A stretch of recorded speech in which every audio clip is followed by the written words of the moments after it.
வணக்கம். நான் உங்கள் தெய்வீக தமிழ் கதை. மனிதனும் தமிழும் பிறந்த குமரி கண்டம்.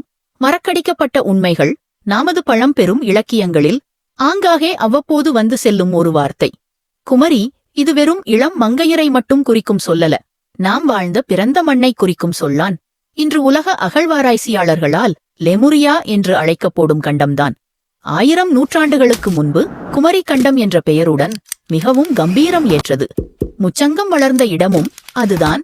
தமிழ் இசைப்பாக்கலும் இயல் இசை நாடகமும் என நாகரீகம், கலைகள், வீரம் அனைத்தும் விளைந்த இடம். தமிழ் வெறும் மொழி இல்லை, வெறும் வரலாறு. மனிதனின் உயிர்க்கூறு, மனித இனத்தின் தோற்றம். ஏறத்தாழ் இங்குதான் பல உயிரினங்கள் தோன்றின. ஆதி மனிதர்களும் தோன்றிய இடமம்.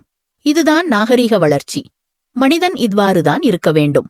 குடும்பத்திற்கு என்றொரு இலக்கணம், உறவுகள் எழுப்பியவாறு திரிந்து கொண்டிருந்த சமயத்தில் தமிழ் மொழியின் பிறப்பு ஆதி மனிதன்தான் தோன்றிய இடமான குமரி கண்டத்தில் பேசிய மொழிமுற்றம், முச்சக்கப்பட்ட இடம்.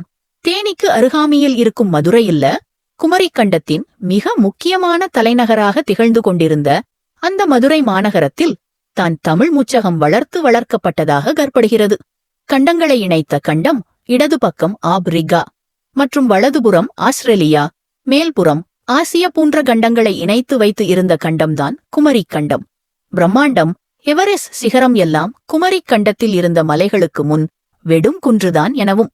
எவரெஸ்ட் போல 10 மடங்கு பெரிய மலைகள், வானுயர அருவிகள், ஆறுதல் எனக்க கனவுகளுக்கும் கற்பனைகளுக்கும் அப்பாற்பட்டு இருந்த கண்டம் குமரி கண்டம்.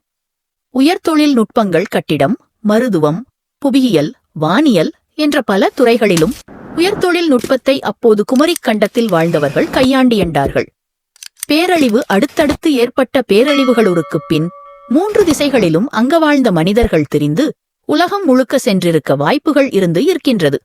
இதற்கு தெற்கு ஆசியா, ஆஸ்திரேலியா நாட்டு மக்களின் உடல்கூட்டுகள் மற்றும் எலும்பு கூடு அமைப்புகள் பெரும்பாலும் ஒரே மாதிரி இருப்பது ஒரு புரோசவென்னராக இருக்கிறது. மேலும் வீடியோக்களுக்கு சப்ஸ்கிரைப் பண்ணுங்க.